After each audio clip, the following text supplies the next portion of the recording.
tous vos projets de construction ou de rénovation. Sokavitre manulchanao ni vavao. Sokavitre, très sincèrement à votre service. Savent d'une option Tino en Blue Line TV en but. Blue Line TV, ça fait Sarindinch manulchanao ni vavao.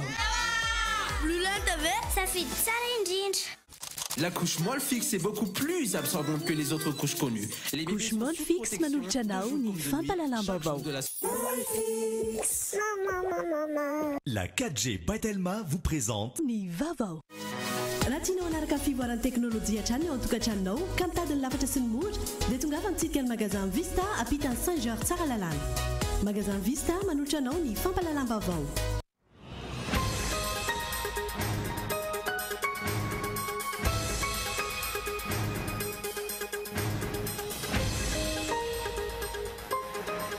Hatramin'ny androany mbola tsy mazava ny toy ny raha momba ny arboretum Tsiambatobe. Aiza ho aiza ny toy ny fanadihana, aiza ho aiza ihany koa ny bianco manoloana ny endrika kolokolo nazahoan'ny orinasa Sobatra io fananam-panjakana voary io. Tsampa ankehitriny ho ny ilosera fa manampitrozaka ary tsy mamaolana velively araka ny nampanantenan'ny mpitondra ny fampiarana ny fifehezan-dalàna amin'ny feno serasera nefa dia natao amboleditra ny fandaniana io fehezan-dalàna io. Mitaky ny famoahana ny tety andro fizarana ny vatsim-pianarana sy ny fanefana izany ireo mpianatra eo anivon'ny sampam-pampianarana 10 eny anivon'ny Université Antananarivo manome 420 ora ho an'ny tompon'andraikitra izy ireo amoahana itety andro io. Andro vitsy taorian'ny latsahan'ny orana manomboka hitantaratra ny fahasimban'ny lalana amin'ny faritra maro eto andrenivohitra sy ny manodidina. Voaporoa fa ratsy ny kalitaon'ny lalana namboariny tao amintsika. Maresaka iraisam-pirenena dia samy manana ny heviny ny filoha frantsay sy ny praiminisitra israeliana manoloana ny Saddam Hussein mahare-nivohitra ny Jerosalema. Nidingana tongavana amin'ny filaminana any an-toerana ny tanjona ny rano voalazan'ny Emmanuel Macron. Indrindreo haranao afaka fotoana fohy.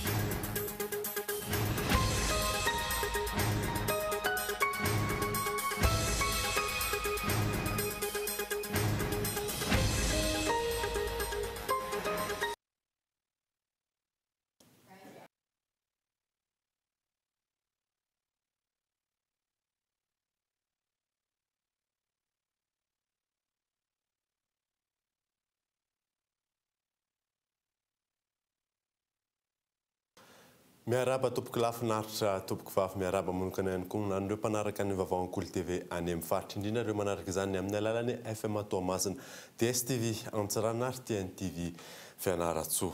Nanombotsika ny vaovao dia hatramin'ny androany mbola tsy mazava ny toy ny raharaha momba ny arboretum Tsiambatobe. Aiza ho aiza ny toy ny fanadihana, aiza ho aiza ihany koa ny bianco manoloana ny endrika kolokolo nazahoan'ny orinasa Sobatra ny fananam-panjakana voary io faradiny Andro Rarson. Efa in-telopolo mahery no notanterina taminao teto amin'ny fampalalambavoan'ny Kolo TV FM ny momba ny fahazoan'ny orinasa iray tamin'ny fomba tsy ara-dalàna alalana hanapaka hazo sy hanangana hotely eo amin'ny arboretum Ambatobe. Tany izay voakilasy ho toy ny eny amin'ny parc botanika Tsimbazaza. Raha tsy ahivina, ny chef cantonnement teo anivon'ny ministeran'ny tontolo iainana no nanome alalana ity orinasa Sobatra ity hanapaka hazo eo amin'ny faritry ny arboretum eny Ambatobe. Ankoatra ny fanapahana hazo anefa dia nitohatra any amin'ny fahazoan-dalana hanangana foto-drafitrasa lehibe toy ny hotely eo amin'ity toerana ity orinasa io. Vokatry ny famoahan'ny Kolo TV FM vaovao momba io tsy fanarahan-dalana io dia nanapa-kevitra ny ministeran'ny tontolo iainana sy ny ministera miain'ny tetikasan'ny filoham-pirenena nampiato ny asa efa natomboky ny orinasa Sobatra. Hatramin'izao anefa na dia lazaina fa nahato aza ny fanapahana hazo sy fananganana foto-drafitrasa ao amin'ny arboretum eny Ambatobe dia tsy nisy kosa ny didiny nandrafana ireo foto-drafitrasa efa natsangana ity orinasa Sobatra ity. Mampametra-panontaniana ny mpanara-baovao hoe midika inona ny fampiatona ny fananganana foto-drafitrasa raha tsy misy toy mazava ny fanadihadiana lazaina fa efa natomboka. Inona no andraikitry ny eo anivon'ny ministeran'ny tontolo iainana? Inona ihany koa no andraikitra no raisin'ny ministeran'ny fanajarianan'ny tany sy ny tetikasan'ny filoham-pirenena? Ary indrindra inona no andraikitra efa noraisin'ny bianco? Vao ny asa botsy teo isika no niara-nakalaza tamin'izao tontolo izao ny andro iraisam-pirenena iadina amin'ny kolikoly. Tranga efa tamin'ny fiafaran'ny taona 1994 aza mbola tsy hita mazava ny andraikitra raisin'ny tompon'andraikitra isan-tokony. Sanatria ve hoy ny mpanara-baovao toy ny resaka fampandrina drisa ireo vahoaka malagasy sy ny mpamatsy vola ihany hatreto ny resaka ady atao amin'ny kolikoly eto Madagasikara. Tsapa ankehitriny hony ilotsera fa manampitrotraka ary tsy mamaolana velively araky ny nampanetana ny mpitondra ny fampiarana ny fehezan-dalàna amin'ny feny serasera nefa dia natao amboletra ny fandanian'io fehezan-dalàna io fa dia ny Andra Arsan. Indrisy fa tsy toy ny amehana tamin'ny fampandaniana ny fehezan-dalàna ny serasera ihany koa no tadiavin'ny mpitondra ankehitriny ny anaovana ireo lalàna ifeny fifidianana hoy ny ilotrera. Efa hita teto amin'ny firenena ny vokatratsin'izany sy ny fanaovana ho maharitra ny rafitra vonjimbaika ka manome vahana ny tsy maty manota sy ny foara-pefy ary ny fanararaotam-pahefana isan-karazany. Ohatra mivaingana ny tsy fananganana ny fitsarana avy manokana ho an'ny tompona andraiki-panjakana haute cour de justice. Na dia teo aza ny fanamariana nataon'ny fitsarana avy momba lalam-panorenana ny amin'ny tokony ametrahana mazava ny mahamaleo tena ny ANRCM, Autorité nationale de régulation de la communication médiatisée, rafim-pahefana amin'ny feny tontolo ny serasera dia tsy nasiana fotony izany. Na dia milaza ihany koa ary ny lalàna fa tokony hatsangana ao anatin'ny 12 volana aorian'ny famoahana azy anan-kery ny ANRCM dia tsy tanteraka izany na dia volana oktobra 2024 aza no efa navoaka tao amin'ny gazety mpanjakana ny fehezan-dalàna. Hatramin'izao tsy mbola natsangana io ANRCM io.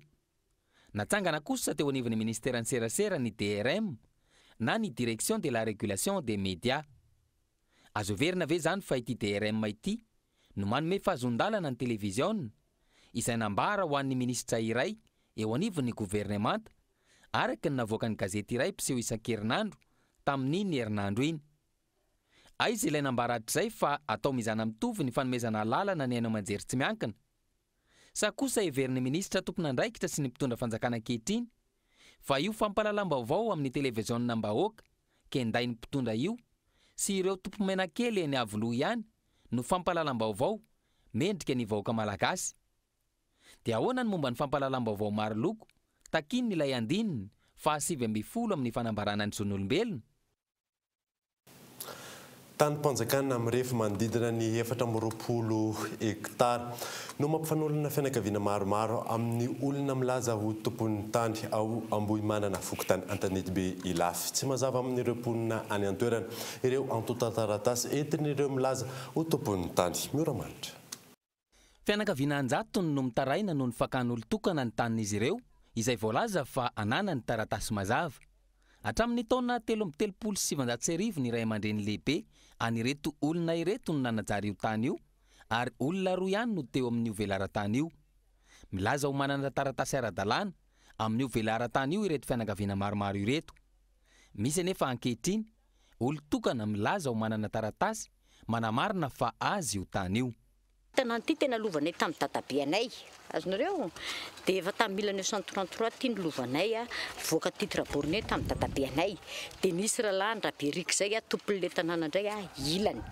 Dia vao manorina trano eto zay dia milaza fa tompony misy olona milaza tompony. Tsy taratasy ny ampisehony mahatompony azy fa mitondra maramila, mitondra polisy, mitondra gendarme, mitondra alika tsy fantatra tsony. Zay manana taratasy ara-dalàna? Ay, zay manana taratasy ara-dalàna. Pero ale Raberiky zany 1869 tena nafantaranay anazy hatramin'izay satria zany niaraka tamin'ny taninay foana. Fa zao izy zany lasa hoe 543 be. Takiny ireto mponina ireto araka izany ny fandraisana andraikitry ny fanjakana manoloan'izao tranga izao. Indrindra ireo atota taratasy marina mikasika io velaran-tany io. Misy taratasy roa mikasika io tany io izay tsy mazava amin'izy ireo. Fangatanay tompoko dia nitady an'ilay taratasy nyity tany ity zahay fa ny fahafantaranay an'ity tany mpanjakana ho anay rehetra. Antsika rehetra zay vahoaka majinika fa raha tonga ny taratasin'ilay tompon'ilay anankiray milaza fa tompony tokoa dia mialy zay rehefa sehony anay mazava hoe atreto Katsariny tany fa atreto aloha tsisy taratasy tompoko. Dia zay vahoaka zany miady ho anay fa satria efa niakatra tena anivon'ny fitsarana io raha io raha ny fantatra ary tsy nahazo rary ny ilay nilaza ho tompon'ny tany raha ny fanazavana trany. Raha ny loharanom-baovao azo avy any an-toerana io hariva io, olona mahery ny 30 no nisamboriny zandary taoriny nandalovan'ny mpanao gazety teny an-toerana. Andrasana ny mety ho fivoarana ity raha ity. Mitaky ny famoahana ny tetiandro fizarana ny vatsim-pianarana sy fanefana izany ireo mpianatra ao anatin'ny sampam-pampianarana 10 eny anivon'ny Université Antananarivo. Manome 27 ora ho an'ny tompona andraikitra izy ireo amoahany tetiandro. Fanadiny Miora Mantratra. Sampam-pampianarana 10 ao anatin'ireo fakulté misy 5 eo anivon'ny Université Antananarivo no mitaky ny amoahana ny tetiandro fizarana ny vatsim-pianarana sy ny fanefana ireo vatsim-pianarana efa-bolana ambiny ho an'ny ity taom-pianarana 9.0 7.0 ity.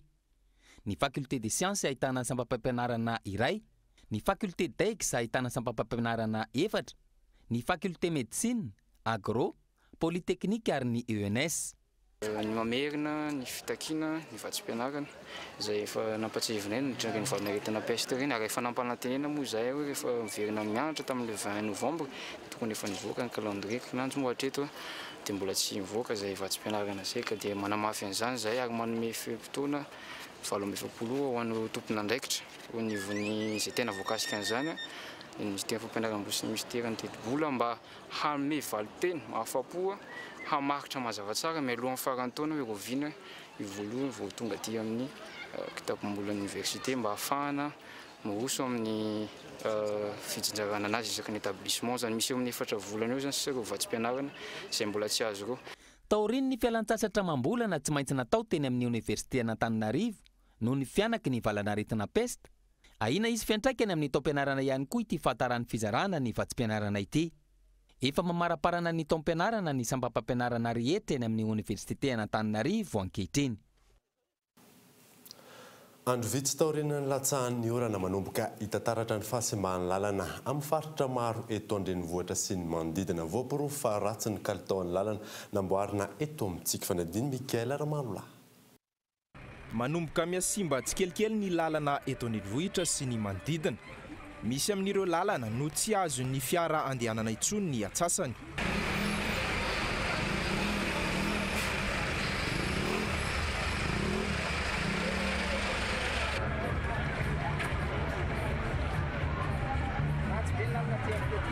Toerana maro no ahitana fahasimbana toy izao, isan'izany ny Sotry 67 hektara, petite vitesse, Itosy, Ampitatafika, Ambomanarina sy ny maro hafa. Tsy aharitra ela toy izao hatrany ny lalana raha toa ka tsy ny olan'ny fotodrafitrasy no jerena hoy ireo olon-tsotra. Mateza le izy, tsy mateza le izy fa ny tondra la TikTok dia mafy. Tsy possible mafy mihitsy zany le lalana satria TikTok no anaovana an'ilay zany ohatrany hoe izay simba kely etsy no amboariny zareo.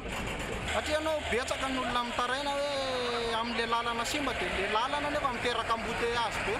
Dia le izy nefa izay tsy afaka anao inona amin'ilay izy ko na mitaraina ary dia ny eo ihany ny fanjakana zany tsy mijery an'ilay izy hoe ahoana fa ohatrany hoe raha hoe route digue aloha zany dia ino raha misy simba kely iny dia ino tsy maintsy amboarina aloha. Zay zany dia tena hajaina mihitsy ilay mpitondra eto amintsika satria nahoana raha eny midigy misy lalana na lavaka kely ara dia efa amboarina satria mandeha eo amin'ny filoham-pirenena fa rehefa aty amin'ny lalan'ny sarababe mahoaka dia tsisy dikany satria tsy hay hoe tsy izay vahoaka ve ny tokony hoe indraindraina reto amin'ny firenena. Vokatry ny fitohanan'ny fifamoivozana miteraka afaty antoka ho an'ny akamaroan'ny mpampiasa lalana ny faratsin'ny lalana. Ho an'ireo commune manodidina ny renivohitra tsy vita intsony ny fanamboarana lavareny izay ataon'izy ireo noho ny tsy fisian'ny teti-bola ho an'ny fanamboaran-dalana. Dia anisan'izany koa aty aminay zao ny lalana, io lalan'ny Tosio izay manomboka ny commune de Masoandro manomboka eo an-tetezana Pasika manam-pahatonga lalana ohatra ny be ny tanàna ny be Masoandro dia tsy manaiky mihitsy amin'ny lalana io fa dia roa taona zay dia commune mangarahara foana manao an'io. Nefa ankehitriny ohatrany mahatsiaro reradraraka ihany satria bebe zavatra atao fa avaratra ty ho avy. Ny taon'ity farana budget lany ny dépassement dia efa nisy asy azo fa dia fampijerena fotsiny eo dia hatreto aloha tsy mbola misy ny fahitana ny fandraisana andraikitra ataon'ireo tompona andraikitra isan-tokony amin'izay fanamboaran-dalana izay. Tsy mazava amin'ny mpandohetra ihany koa ny hoe makaiza sy atao inona ny fer na ny fond d'entretien routier.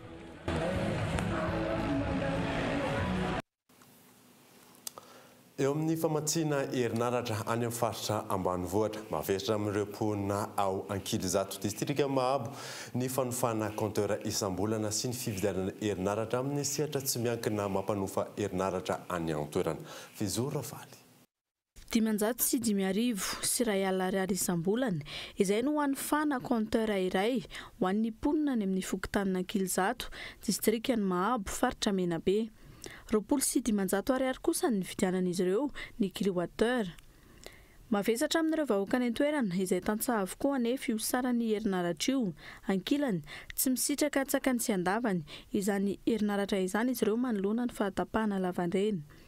Fanararaotana no ataon'ity orinasa tsy miankina mamatsy herinaratra ity raha nambarany sefim-pokotany any an-toerana tsy misy ny fitsinjovana ny vahoaka.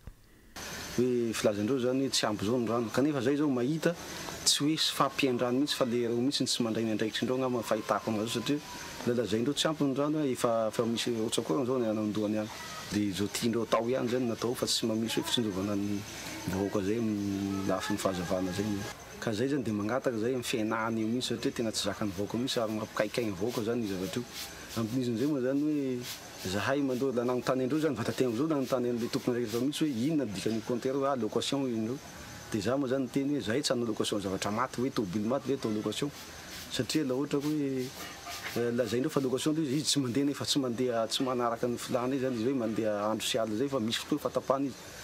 Toy ny mividy fahana amin'ny finday ny fividianana herinaratra ankoatra ny ofan'ny compteur isam-bolana fa tsy antoka tanteraka no iainan'ireo manao asa fivelomana mampiasa herinaratra. Toy zao le izy no amin'ny fatapahan'le jiro matetika dia simba daholo ny aorta lasa ohatran'izao izy.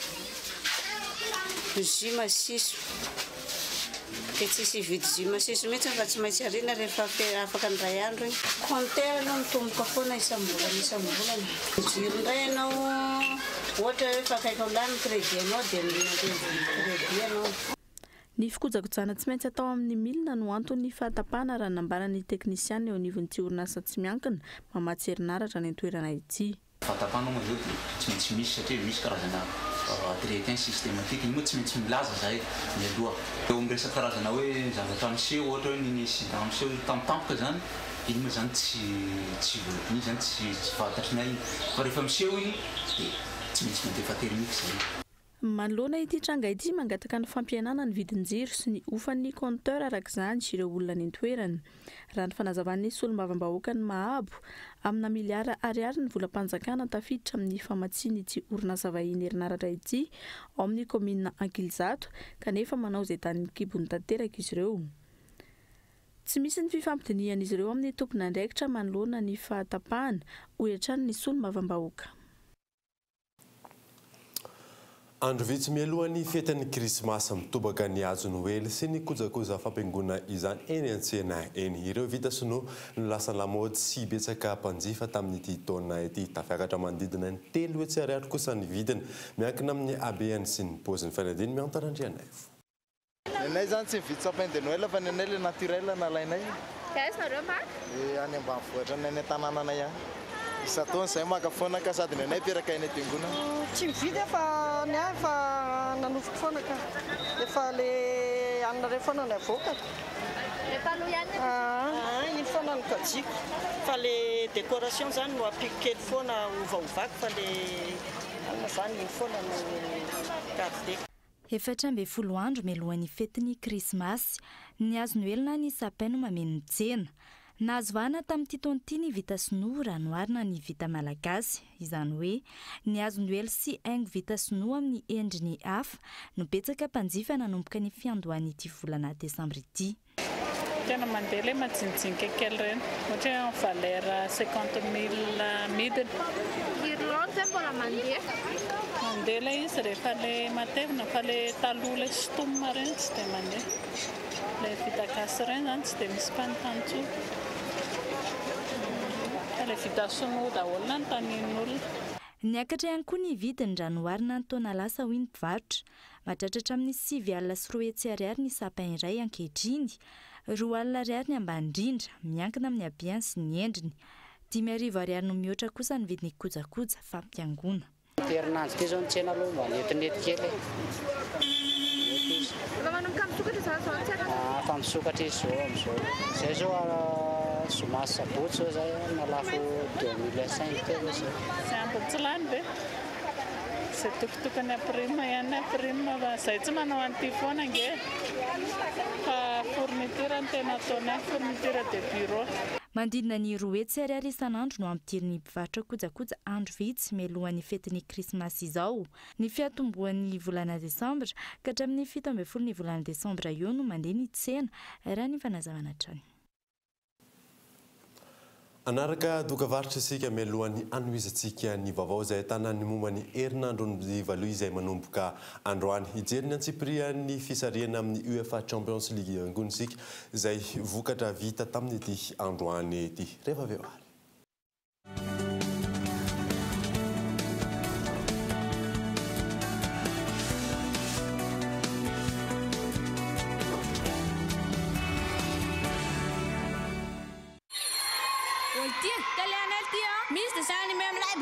Nenantunami. Mana ya? Menarika telenovela sampai sudah sih.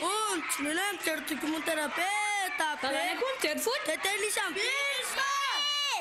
Blue Line TV taolena zany ny tele anareo trano e. Miaraka amin'ny bouquet magique ao amin'ny Blue Line TV, misafidiana option anankiroa izay tianao: documentaire, telenovelas, film, dessin animé na sport amin'ny vidiny 3 alariage. Blue Line TV, safidy tsara indrindra.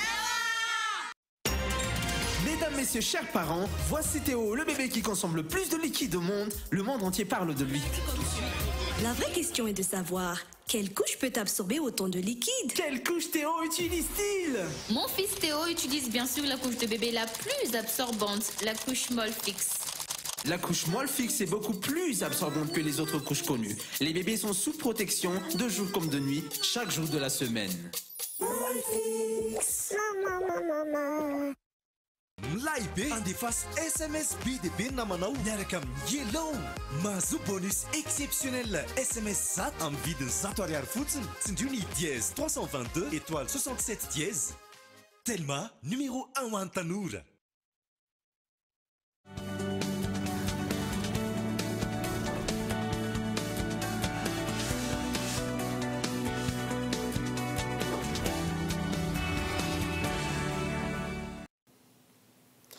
Miverina eto amin'ny fampalalam-baovao isika taoriana ny fifananana natao isaky ny faritra ny 15 ny volana desambra ho avy izao no tanterahana eto Antananarivo renivohitra ny fifananana ho Miss Madagascar. Samy miezaka ampisongadina ny kolontsaina avy any amin'ny faritra misy azy ireo mpifaninana ho an'ny Miss Diana manokana tetikasa maro mifandraika amin'ny faritra avaratry ny nosy no imasoany amin'izany. Ohatra amin'izany ny fiarovana ny tontolo iainana sy ny kolontsaina. Fanampanazavana.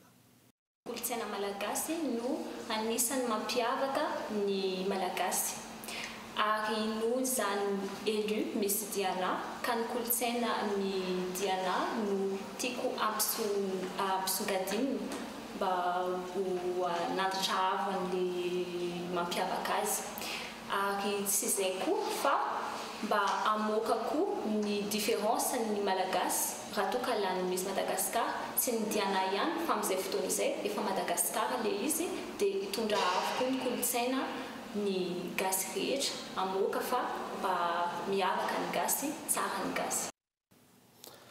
Lafim-baovao hafa kosa indray dia zava-maneno iray isaky ny mampiavaka ny malagasy ny valia fihavanana sy firaisan-kina no filosofia vetesiny.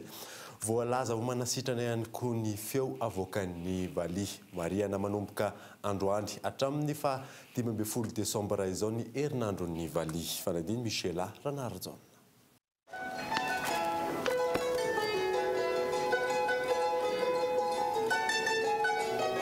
Isan'ny malaza indrindra amin'ny zava-maneno nentim-paharazana malagasy ny valia vita amin'ny volontsangana vaventy ary ny tady avy amin'ny any no ampiasaina hanome feo. Raha ny tantara miisa 10 tany am-boalohany ireo tady ireo saingy ankehitriny manaraka ny vanim-potoana sy ny fivoaran'ny fitaovana ampiasaina dia nitombo 70 ary mety oatra. Zava-maneno nampiainan'ny malagasy efa fahagolan'ny valia. Fivana zao dia ohatra hoe eo amin'ny fomba fitendry teo amin'ny akorakoatra zay satria ny tamin'ny voalohany izy dia le bao io ihany zany le bao bambo izy ny fiteneny azy le bao io ihany no sitomina ny tadiny le atao hoe toritenany izany hoe ohatry ity zany ohatry ity zao hitatsika ity ohatran'io zao tory-tenany fa misy keo le valia akodina efa nenivoatra zany izy zany hoe misy beso ny tarby mitady zany vy ny tadiny amin'le besin'le valia fa tory-tenany ihany ny feony ambany hita teo arina izy mba ampiarantsana azy kokoa dia lasa nataoko tady metalika mihitsy izatra rehetra tady vy ohatran'ireny hitatsika ireny zao. Tantara izay hatrany dia tamin'ny fahatongavan'ny vazaha teto an-tanindrazana no nanomboka nivoatra ny fandrafetana ny valia. Misy karazany enina ny valia eto Madagasikara. Mifarotra izy io fa zany hoe ningiany dia ningy avy ato amin'ity daholo ny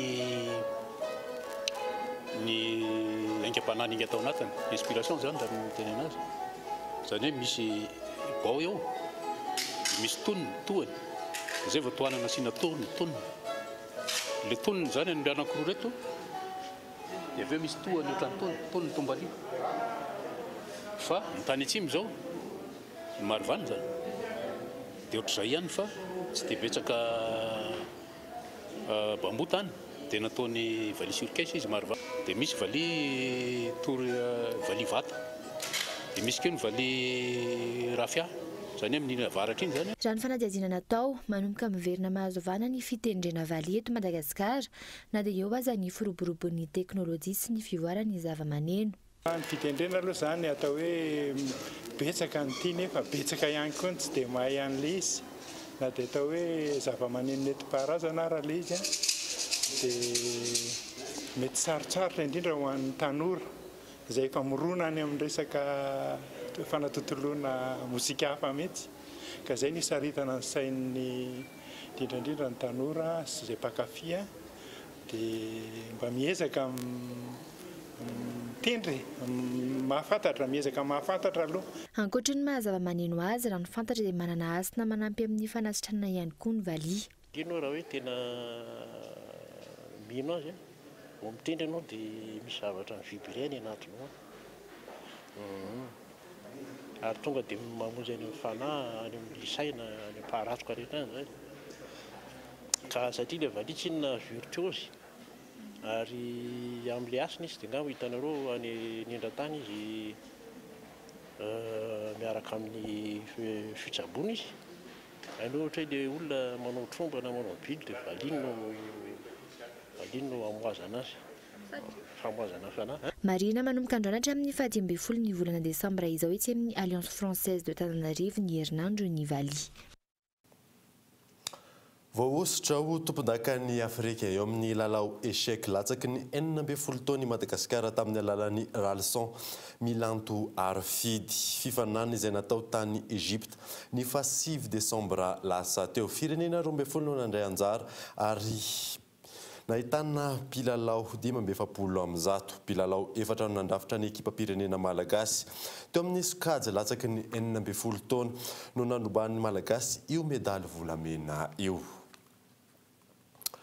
Tontolon'ny kitra any Europa kosa indray dia ny Champions League Real de Madrid eo amin'ny PSG, Chelsea ifanandrina amin'ny FC Barcelone. Izay vokatry ny fisarihany ireo ekipa ifanandrina amin'ny ampavalon-dalana izany tanterahana tamin'ny ity androany ity. Fezo Ravaly. No tanterahana androany tany Suisse ny fisarihana ireo ekipa ifanandrina amin'ny ampavalon-dalan'ny Ligue des Champions amin'ny mahampitarika azy ao amin'ny vondrona be. Any amin'ny tany no iady ny lalao miverina ny PSG. Taka izao ny fandaharan-dalao amin'izay fiadiana ny ampavalon-dalan'ny Champions League izay. Juventus ifanandrina amin'ny FC Tottenham, FC Bâle andray amin'ny Manchester City, FC Porto kosa iona amin'ny Liverpool, FC Seville ifandona amin'ny Manchester United, Real Madrid iatrika ny Paris SG, Shakhtar Donetsk iona amin'ny AS Roma, Chelsea iona amin'ny FC Barcelone ary Bayern Munich andray any Besiktas. Raha ny kajikajy no tanterahana talohan'ny androany, Chelsea, Real Madrid, Juventus na ny FC Seville no notombanana ifanandrina amin'ny PSG amin'izay ampavalon-dalana izay. Raha tsy ahivana, ekipa 12 no tafiakatra amin'ny dingan'ny ampavalon-dalana. Ny 17, 14 sy ny 20 ary ny 20 febroary no iatrehana ny lalao mandroso.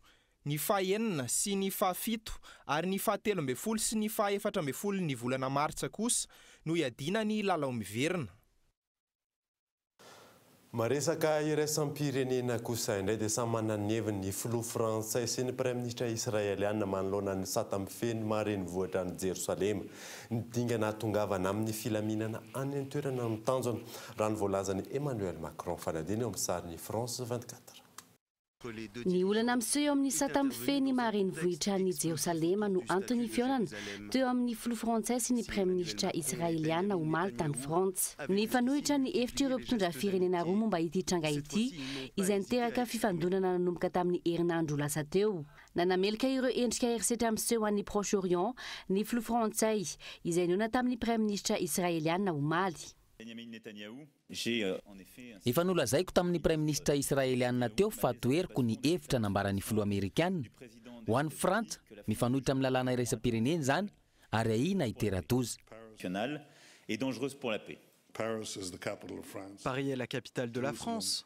Paris no renivohitry Frantsa, Jerosalema no renivohitry Israely. Izay no niseho tao anatin'ny 3 taona izay. Tsy voasokajy ho renivohitry ny mponina hafa mihitsy hatr'izay Jerosalema. Naneho ny heviny ihany koa ny filoha palestiniana fa tsy tokony hiditra amin'ny fanelanelanana ny firenena amerikanina tao aorian'ny fanambarana nataon'ny filoha amerikanina ny herinandro lasa teo. Iaona amin'ny filoha Fatah al-Sisi androany any Caire ny filoha Mahmoud Abbas manoloana ny satam-marenivohitra ny Jerosalema izay. Alohan'ny sarana dia verina amina oreo vaovao songadina tamin'ity alina ity. Hatramin'ny androany mbola tsy mazava ny toy ny raha momba ny arboretum etsy Ambatobe. Aiza ho aiza ny toy ny fanadadiana. Aiza ho aiza ihany koa ny Bianco manoloana ny endrika kolikoly ny azahoan'ny orinasa Sobatra ny fananam-panjakana voary eo. Tsampa ankehitriny ho ny ilotsera fa manampitrotraka ary tsy mamaha olana velively araky ny nampanentana ny mpitondra ny fampiarana ny fehezan-dalàna amin'ny feny serasera. Nefa dia natao amboletra ny fandaniana io fehezan-dalàna io. Ary farany dia mitaky ny famoahana ny tetiandro fizarana ny vatsim-pianarana sy ny fanefana izany ireo mpianatra ao anatin'ny sampam-pampianarana 10 eny anivon'ny Université an'Antananarivo manome 27 ora ny tompon'andraikitra izy ireo amoahana io tetiandro io. Dia izay mamarina ny vaovao tamin'ity alina ity. Ankasitrahana ianao nanaraka izany. Soava tsara daholo tompoko.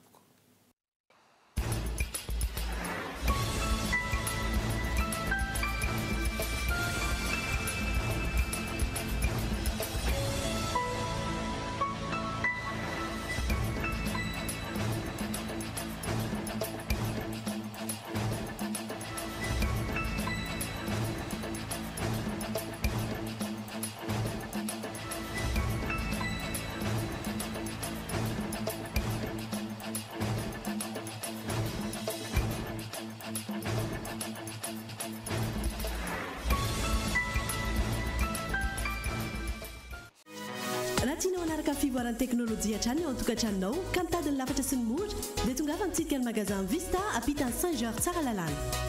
Narahinao teo ny vaovao niaraka tamin'ny magasin Vista.